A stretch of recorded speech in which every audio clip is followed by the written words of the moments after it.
ನಮ್ಮ ಮಿಲ್ಲೆಟ್ ಎಂಬ ಹೊಸ ಕಾರ್ಯಕ್ರಮವನ್ನು ಪ್ರಾರಂಭಿಸಲಾಗುವುದು. ಈ ಯೋಜನೆ ಅಡಿಯಲ್ಲಿ ಸಂಸ್ಕರಿಸಿದ ಸಿರಿಧಾನ್ಯಗಳು ಹಾಗೂ ಮೌಲ್ಯವರ್ಧಿತ ಸಿರಿಧಾನ್ಯ ಉತ್ಪನ್ನಗಳನ್ನು ಅಗ್ರಿ ಟೆಕ್ ಕಂಪನಿಗಳು ಮತ್ತು ರಿಟೇಲ್ ಚೈನ್ಸ್ಗಳ ಸಹಭಾಗಿತ್ವದೊಂದಿಗೆ ಕೈಗೆಟುಕುವ ದರದಲ್ಲಿ ದೊರಕಿಸಲು ಅರಿವು ಮಾಡಿಕೊಡಲಾಗುವುದು. ರಾಜ್ಯದ ಬರಪೀಡಿತ ಮತ್ತು ಮಳೆಯಾಶ್ರಿತ ಪ್ರದೇಶಗಳಲ್ಲಿ ಸುಸ್ಥಿರ ಕೃಷಿ ಮಾಡಲು ಮಣ್ಣು ಮತ್ತು ನೀರಿನ ಸಂರಕ್ಷಣೆಗಾಗಿ ಪ್ರತಿ ವರ್ಷ 1,000ರಂತೆ ಒಟ್ಟು 5,000 ಸಣ್ಣ ಸರೋವರಗಳನ್ನು ನರೇಗಾ ಯೋಜನೆಯಡಿ ನಿರ್ಮಿಸಲಾಗುವುದು. ಬೆಂಗಳೂರಿನಲ್ಲಿರುವ ಕೃಷಿ ಇಲಾಖೆಯ ಆರ್ಕೆ ಶಾಲಾ ಕೃಷಿ ಕ್ಷೇತ್ರವನ್ನು ಕೃಷಿಗೆ ಸಂಬಂಧಿಸಿದ ತಾಂತ್ರಿಕತೆಯನ್ನು ಪಸರಿಸುವ ಜ್ಞಾನ ಕೇಂದ್ರವನ್ನಾಗಿ ಸಾರ್ವಜನಿಕ ಖಾಸಗಿ ಸಹಭಾಗಿತ್ವದಲ್ಲಿ ಅಭಿವೃದ್ಧಿಪಡಿಸಲಾಗುವುದು. ರೈತರಿಗೆ ಕೀಟ ರೋಗ ಮತ್ತು ಪೋಷಕಾಂಶ ನಿರ್ವಹಣೆಯ ಸಲಹೆ ನೀಡಲು ರಾಯಚೂರು ಕೃಷಿ ವಿಶ್ವವಿದ್ಯಾಲಯವು ಅಭಿವೃದ್ಧಿಪಡಿಸಿರುವ ಈ ಸ್ವಾಪ್ ತಂತ್ರಾಂಶದ ಸೌಲಭ್ಯವನ್ನು ಎಲ್ಲ ರೈತರಿಗೆ ಪರಿಚಯಿಸಲು ಕ್ರಮ ವಹಿಸಲಾಗುವುದು.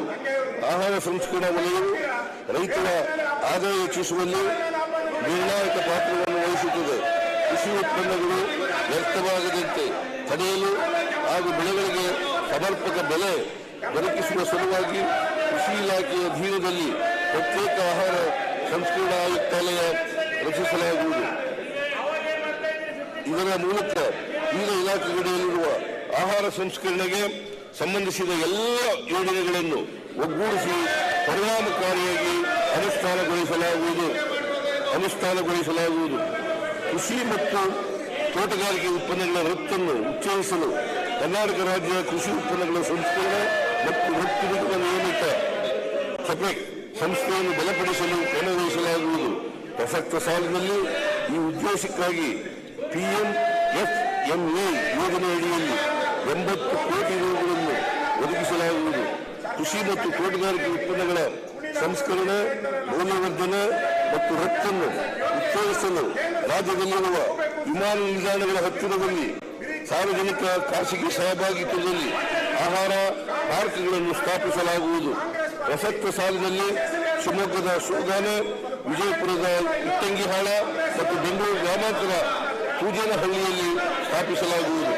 ಕೃಷಿ ನಾವೀನ್ಯತೆಯ ಯುಗದಲ್ಲಿ ಪಾರಂಪರಿಕ ಕೃಷಿ ಪದ್ಧತಿಯಲ್ಲಿ ಗಣನೀಯ ಬದಲಾವಣೆಗಳಾಗಿದ್ದು, ಉಪಗ್ರಹ ಚಿತ್ರ ಸಂಚಲನಗಳ ಬಳಕೆ ಮತ್ತು ಮೆಷಿನ್ ಲರ್ನಿಂಗ್ನಂತಹ ಅತ್ಯಾಧುನಿಕ ತಂತ್ರಜ್ಞಾನಗಳನ್ನು ಆಧರಿಸಿ ಬೆಳೆಯ ಉತ್ಪಾದಕತೆ ಮುನ್ಸೂಚನೆಯನ್ನು ಮಾಡಲು ಒಂದು ದತ್ತಾಂಶವನ್ನು ಅಭಿವೃದ್ಧಿಪಡಿಸಲಾಗುವುದು. ರೈತ ಉತ್ಪಾದಕ ಸಂಸ್ಥೆಗಳನ್ನು FPO ಇನ್ನಷ್ಟು ಸದೃಢ ಮಾಡಿ ಸುಸ್ಥಿರವಾಗಿ ಕಾರ್ಯನಿರ್ವಹಿಸಲು ಪೂರಕವಾದ ತರಬೇತಿ, ಮಾರ್ಗದರ್ಶನ ಹಾಗೂ ಬೆಂಬಲ ನೀಡುವ ಅಗ್ರಿ ಆಕ್ಸಿಲರೇಟರ್ ಪ್ಲಾಟ್ಫಾರಂ ಮೂಲಕ ವಲಯದ ಸ್ಟಾರ್ಟ್ಅಪ್ಗಳನ್ನು ಉತ್ತೇಜಿಸಲಾಗುವುದು. ಮಂಡ್ಯ ಜಿಲ್ಲೆಯ ವಿಸಿ ಫಾರಂನಲ್ಲಿ ಕೃಷಿ ವಿಶ್ವವಿದ್ಯಾಲಯ ಸ್ಥಾಪಿಸುವ ಕುರಿತು ಪರಿಶೀಲಿಸಲು ತಜ್ಞರ ಸಮಿತಿ ರಚಿಸಲಾಗುವುದು. ತೋಟಗಾರಿಕೆಗೆ ಸಂಬಂಧಿಸಿದ ತಾಂತ್ರಿಕ ಸಲಹೆ, ಮಾರುಕಟ್ಟೆ ಸಂಪರ್ಕ, ಬೇಸಾಯ ಪರಿಕರಗಳು ಮತ್ತು ಉತ್ಪನ್ನಗಳನ್ನು ಒಂದೇ ಸೂರಿನಡಿ ಒದಗಿಸುವ ಉದ್ದೇಶದಿಂದ ಆಯ್ದ ಜಿಲ್ಲೆಗಳಲ್ಲಿ ಕಿಸಾನ್ ಮಾಲ್ಗಳನ್ನು ಸ್ಥಾಪಿಸಲಾಗುವುದು.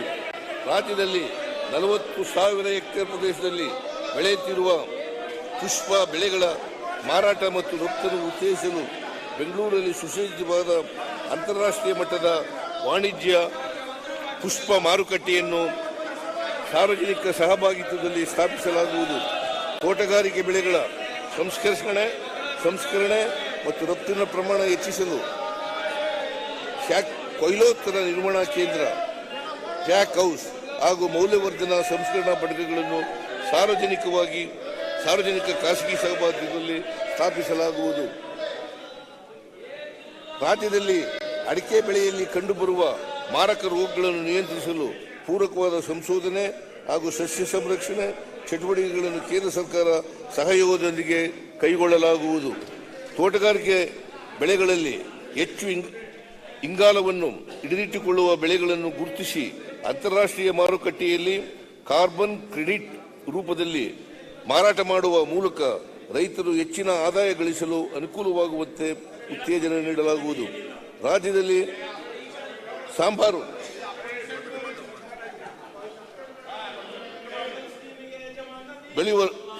ಸಾಂಬಾರು ಪದಾರ್ಥ ಬೆಳೆಗಳನ್ನು ಬೆಳೆಯುವ ರೈತರನ್ನು ಪ್ರೋತ್ಸಾಹಿಸಲು ಹಾಗೂ ಬೆಳೆಗಳ ರಫ್ತನ್ನು ಉತ್ತೇಜಿಸಲು ಚಿಕ್ಕಮಗಳೂರು ಜಿಲ್ಲೆಯಲ್ಲಿ ಸ್ಪೈಸ್ ಪಾರ್ಕ್ ಅನ್ನು ಸಾರ್ವಜನಿಕ ಖಾಸಗಿ ಸಹಭಾಗಿತ್ವದಲ್ಲಿ ಅಭಿವೃದ್ಧಿಪಡಿಸಲಾಗುವುದು. ತೋಟಗಾರಿಕೆ ಬೆಳೆಗಳಿಗೆ ವಿಜಯಪುರ ಜಿಲ್ಲೆಯು ಹೆಸರುವಾಸಿಯಾಗಿದೆ. ಈ ಭಾಗದಲ್ಲಿ ತೋಟಗಾರಿಕೆ ಬೆಳೆಗಳಿಗೆ ಇನ್ನಷ್ಟು ಉತ್ತೇಜನ ನೀಡಲು